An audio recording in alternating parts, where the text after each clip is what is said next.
my CPF strategy for the year of 2026. And every year, I will do this video to remind myself and to remind others who may not be too familiar with the system. But let's start with the first announcement, which is the new basic healthcare sum. So I recorded a live stream earlier and talk about the new increment, that is the new basic healthcare sum, or we call it BHS, is going to increase from this year's 75.5K to next year 79,000. And the other announcement is that the interest rates of your ordinary account will remain at 2.5%, whereas your SA, MA, and RA will all remain at 4%. So no change. So if we look at the increment of basic healthcare sum from 75.5K to 79K, that's an increment of 3.5K, $3,500, or that represents a 4.6% increment year over year. And if you have missed this news, that means that you're not in the Telegram group yet. So join us at over 22,000 members to learn more about the CPF in the Honey Money SG Telegram group. But what I really want to cover in today's video is that what should you do? Because by the end of 31st December, you will have this balance in your Medisave account if you had already reached the basic healthcare sum this year at 75.5K. If you take a basic calculation, just 4% interest multiplied by 75.5K, that will be around $3,000. And you will realize that on the 1st of January in the morning, when you open your CPF account, you will see this $3,000 added to your Medisave account, making it around 78.5K. And then some of you may be a little bit nervous, or kanchiong, we call it in the Singaporean way, because 78.5K to 79K is only a $500 gap. And then you think for yourself, my VCMA, voluntary contribution to Medisave opportunity, is only $500. Where got enough? But I'm here to tell you, after the 5th year of me explaining this, don't worry, because this $3,000 worth of interest that is credited to your MA for year 2025 compounding will still go back to whether your SA or your OA. Now, to be very clear, this $3,000 of interest will go to your special account first if your special account is not at the full retirement sum, which for year 2025, it is still at 213,000, but for 2026, it's going to be $220,400. But if your SA special account is already at the full retirement sum, this $3,000 of interest will not go to the SA anymore. Okay, it will go to the ordinary account, the OA, instead. So this is exactly my case, because my MA has reached the BHS basic healthcare sum this year, and my SA has also reached the full retirement sum many years ago. So my Medisave account interest of 4% will be transferred to the ordinary account eventually. It is not immediately, but eventually it will be transferred. So don't kanchiong, okay? On the 1st of January, when you open, you may still see 78.5K, but don't worry, it will get transferred out to whether SA or OA eventually. I assure you that will happen. Then once the Medisave interest has been transferred over, you will go back to your original 75.5K in the Medisave account, which is 2025 BHS. So on 1st January, your basic healthcare sum being 79K and your Medisave account only has 75.5K, you will have the gap to do VCMA, voluntary contribution to Medisave, of 3.5K. That is when you can do the top up for tax relief for the year of 2026 income. So that's just the administrative stuff. Nothing has changed. Every year you will follow the same playbook. But what has really changed, or what is really changing? Let's talk about my CPF strategy for 2026. And for some of you, it is quite standard because you are in full-time employment. So you will try to do the VCMA very early before your employment contributions come in during the month of January, especially for those of you who have high bonus or high commissions in December, and then your employer will credit their employer CPF contributions by the mid of January, right? So make sure you do the VCMA as early as possible so that it can come in before your employment CPF contributions. Very important, because once your employment CPF contributions come in, there goes your gap for doing the VCMA opportunity for the new BHS, especially for those of you who have hit FRS in your special account. So for 2025, let's recap that I only did partial VCMA, around 4 to 5K, because my tax optimization is at peak already. I don't need more tax optimization on my 2025 annual income. But let's move on to 2026. something has changed because my company incorporation year has completed its year 3.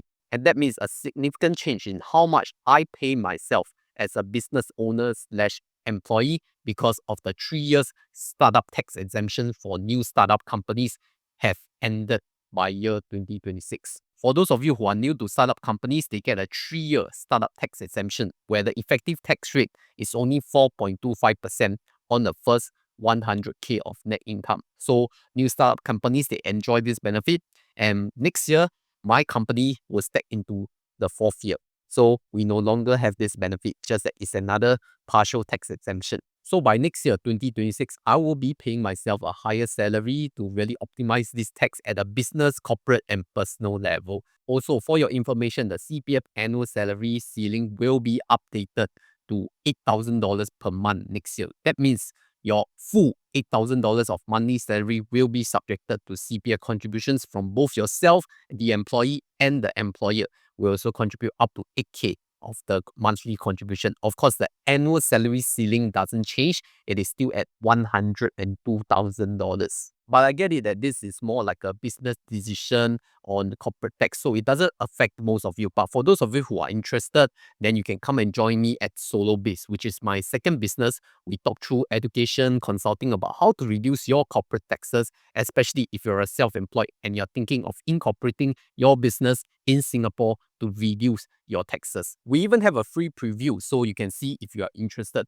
And more people are doing side hustles, and one day you all may scale to a full-time business like how I did for my YouTube. So come on and join us at SoloBiz, whether you're a self-employed or you are an established business owner, so that it is quite rewarding and you can learn to save your taxes. Now, as of the current date of recording in the middle of December, I am still undecided whether I should do voluntary contribution to my Medisave account. Because as you know, for business owners, every year you cannot really predict the income.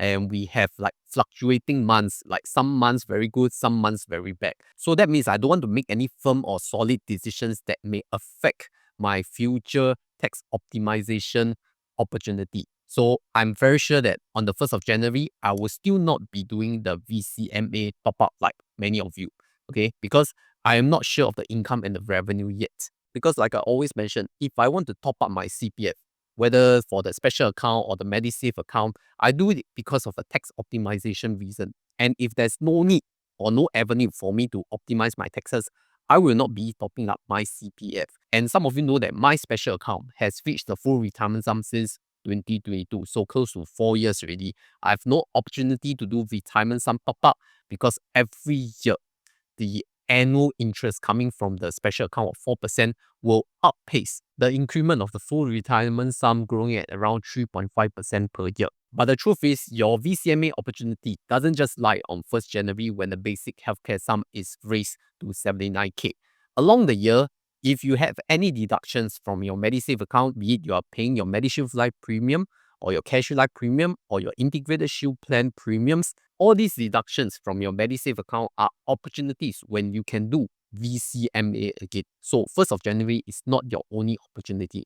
And also the fact that your family members' insurance premiums can also be deducted, especially for integrated shield plans from your own Medisave account. So the best tax optimization way is that the highest income earners should use their own Medisave to pay for the family members' insurance premiums, then do the VCMA so that they can optimize the tax. But up to 8K per year for yourself only. So take note of that limit as well. Also, I'm very glad that I'm no longer self-employed because I employ myself through my own business. Because self-employed, Medisave, calculation, all these, they will have a different category and cap, which I'm very tired of calculating. I think it is much clearer from an employer and employee relationship than a self-employed relationship. So yes, that is another cue for you to, start and incorporate your business if you are still a self-employed. Now, some of you who are new to this channel may ask, why am I so focused on CPF?